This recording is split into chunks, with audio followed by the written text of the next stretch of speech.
The scaler screamed when my phone buzzed against the tray. I didn't look, not until the preview line lit up. "We've booked the entire week of July 4th. My assistant froze mid-step. Another buzz.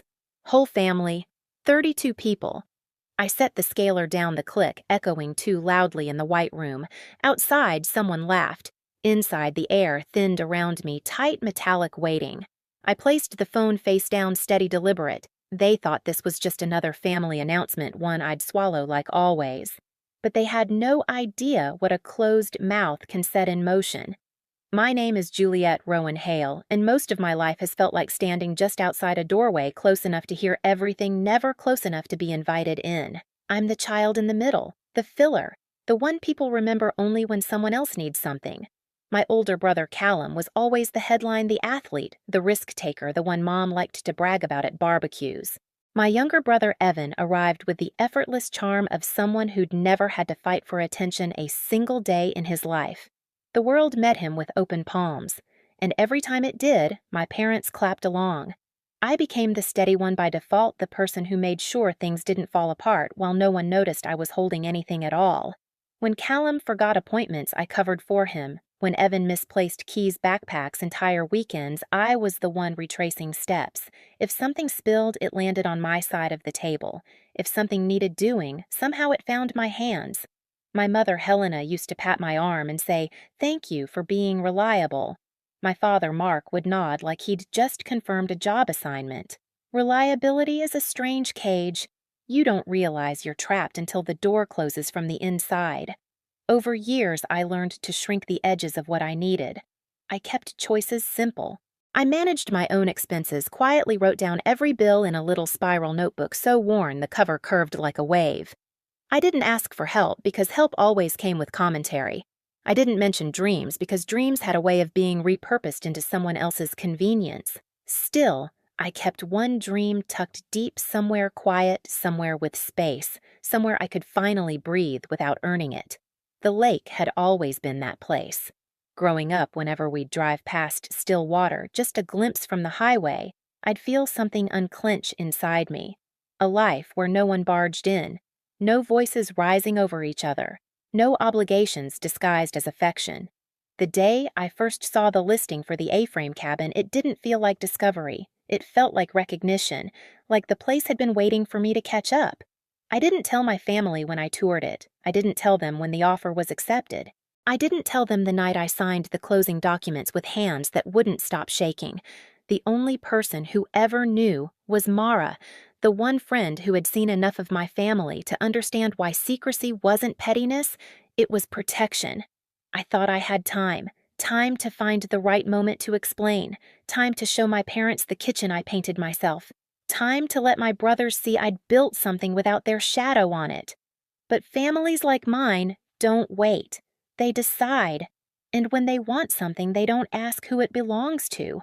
Which is why one preview line on my phone, "We've booked the entire week of July 4th, felt less like an announcement and more like a verdict. I didn't listen to the voicemail right away. I finished cleaning my station, peeled off my gloves, washed my hands until the water ran cool again. Routine steadied me. Routine kept my chest from tightening, but when I finally stepped into the supply room away from the patients and the lights and the chatter, I pressed play. My mother's voice burst through the speaker like someone swinging open a door without knocking. "We've booked the entire week of July 4th at your new lake house." I stared at the wall of labeled bins, gauze-polished sterilization pouches, each in perfect order. The words didn't match the room I was standing in. They didn't match anything. Mom sounded cheerful, triumphant even. "Whole family," she said, as if that clarified everything.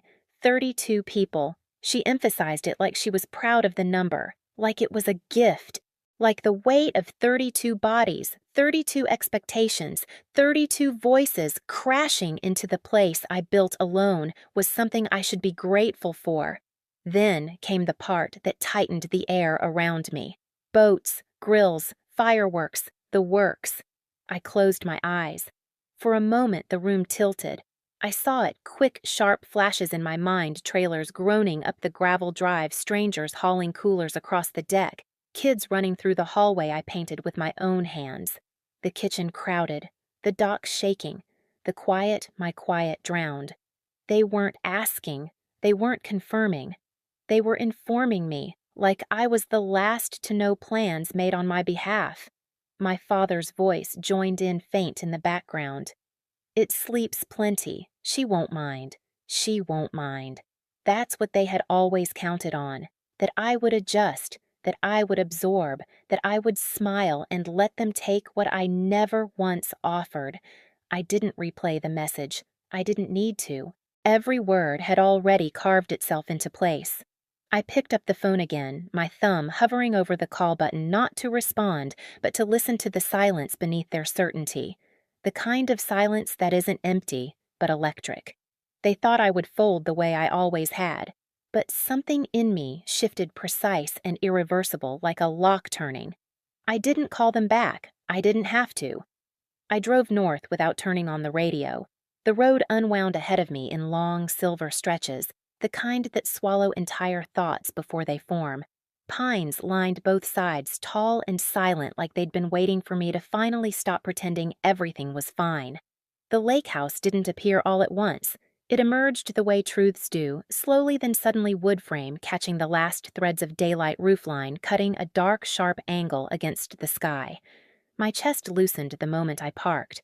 Here, even the air felt different, cooler, honest. Inside, everything was exactly where I'd left it. The blue cabinets I painted myself, the flannel draped over the back of the chair, the stack of books by the window seat. Nothing loud, nothing crowded, just stillness. I stood in the center of the living room, hands in my pockets, listening to the house breathe. It had its own rhythm creaks settling in the beams, the faint hum of the fridge, and beyond the walls the soft lake water brushing the shore. All of it felt like a question. Are you ready? I was. I started in the kitchen, pulling open drawers, checking every latch, every hinge. I needed to move. Movement was control. I gathered my notebook, years of penciled numbers, circled payments, lists of repairs, saved for another season. Every page was proof this place existed because I built it, not because it fell into my hands. Next came the documents box. Not labeled with anything dramatic, just a plain container holding the deed, the closing papers, the insurance forms, and the receipts from every bundle of lumber, every can of paint, every tool I bought with my own money. I laid them out on the dining table, not to show anyone, just to remind myself what was true. When I was ready, I made the call. The locksmith arrived mid-morning, a quiet man with a steady gait and a toolbox that clinked with purpose. He didn't ask why I needed new deadbolts on every exterior door. He didn't comment when I pointed out the keypad I wanted installed.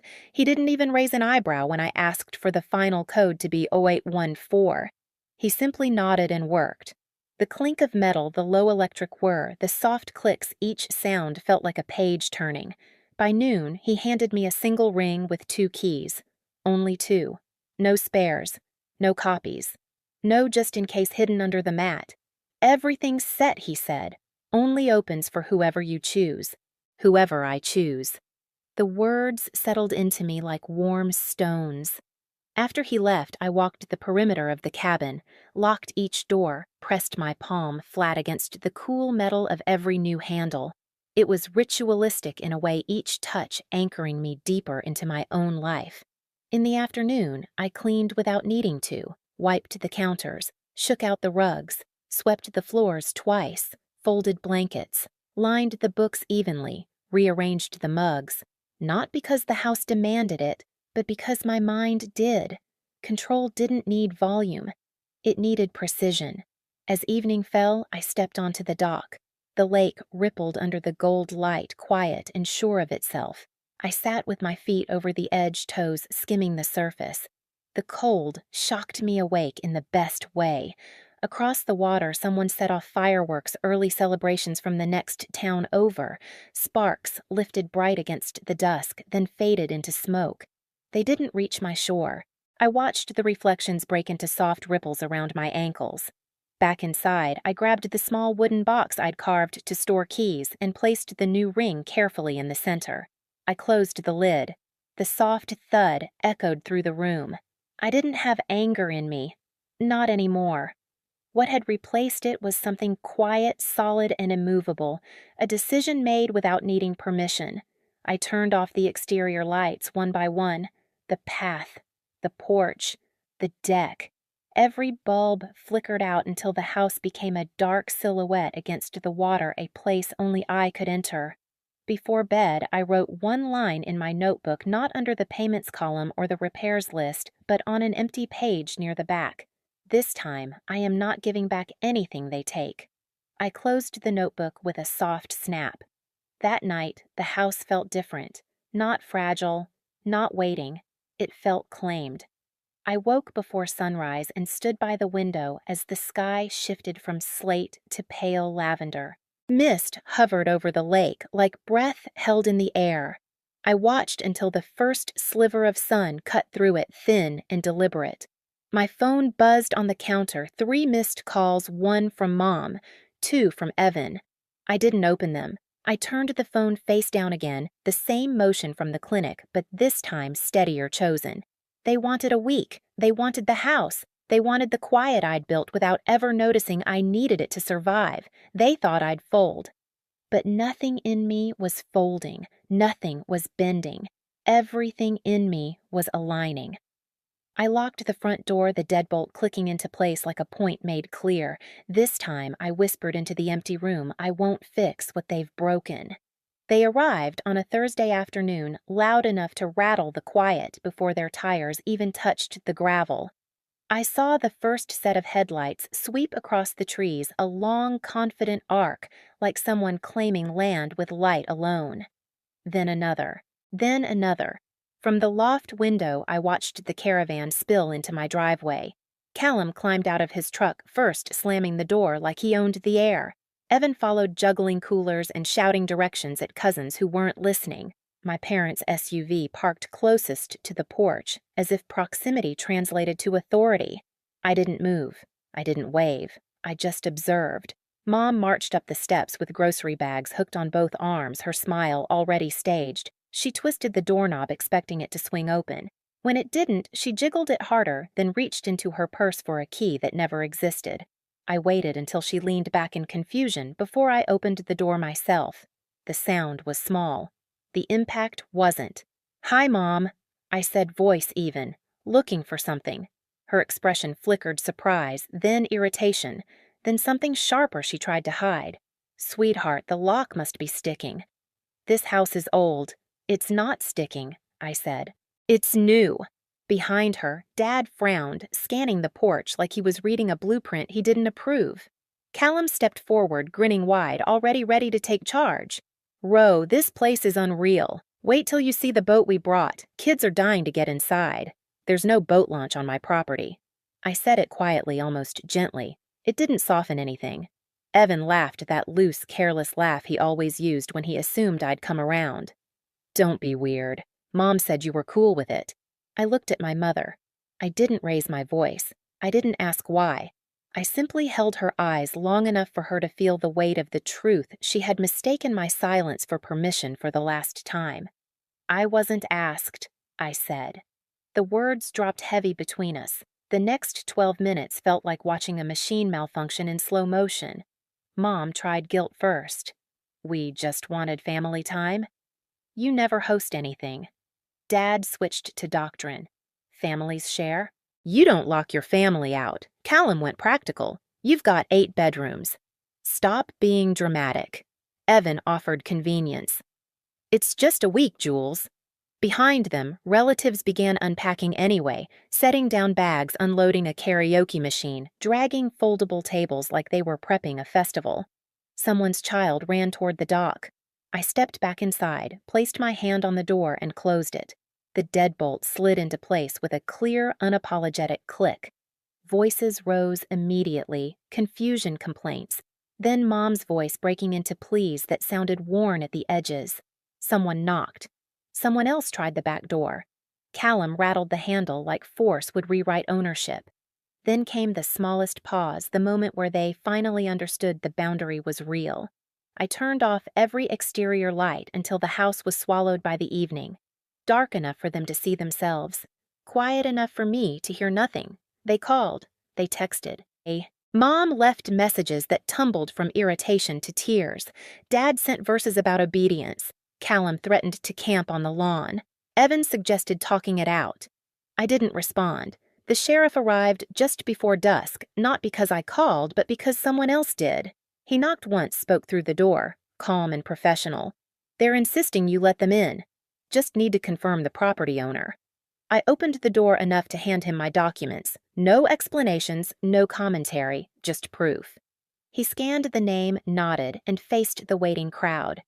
She's the owner. She decides who enters.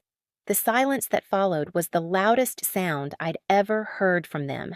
That night, I sat on the dock with a blanket wrapped around my shoulders while the lake mirrored the rising northern lights. 32 people huddled on the public access down the road, mosquitoes' thick tempers, thin plans collapsing one by one. They had come expecting a vacation. What they got was a consequence. For the first time in my life, the boundary was mine, and there was nothing left for them to do but feel it. The lake settled back into its rhythm once they were gone. By Sunday evening, the shoreline was clear again. No coolers, no tents, no voices carried across the water. Just quiet, the kind that doesn't wait for permission. I spent the next morning barefoot on the deck coffee warming my hands, watching the mist lift in slow, deliberate strands.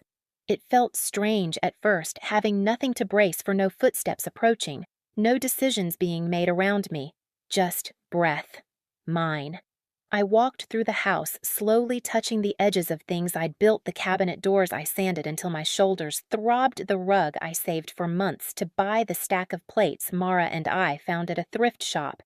Everything was exactly where I left it. That alone felt like a victory. The phone stayed silent on the counter, a few missed calls, no new ones. They were giving me space, though not by choice. Space when earned this way feels like a room finally cleared of smoke. I spent the afternoons doing nothing that required efficiency, reading by the window seat until the sun changed angles, skimming my hand through the water from the dock, letting the dog sleep with his head on my knee while the breeze moved through the trees like a quiet apology. For years, I thought peace came after someone finally understood me, after someone saw the imbalance, the taking the assumptions. But standing on the shoreline, watching ripples widen and soften until they disappeared, I realized peace had nothing to do with being understood. It came from choosing myself without asking for permission.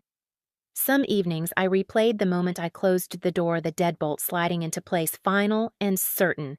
Not out of spite, but to remind myself I was capable of drawing a line and keeping it. That sound became its own kind of exhale. I didn't know what would happen next with my family. I didn't plan the next conversation or rehearse explanations. I let the uncertainty sit beside me like another presence on the dock. Not threatening, just there, quiet. The lake looked different then, less like an escape and more like a mirror. It reflected back something I hadn't seen clearly before, a life that didn't disappear when I stopped accommodating everyone else. Boundaries aren't walls. They're doors you learn to lock without apology, and on the night the northern lights spilled across my lake, I finally understood something. Simple. Silence isn't absence. It's ownership. If you've ever rebuilt your life, one quiet decision at a time, this space is for you. Stay listen. Follow the stories. There's more on the way. More truth, more calm, more strength spoken softly.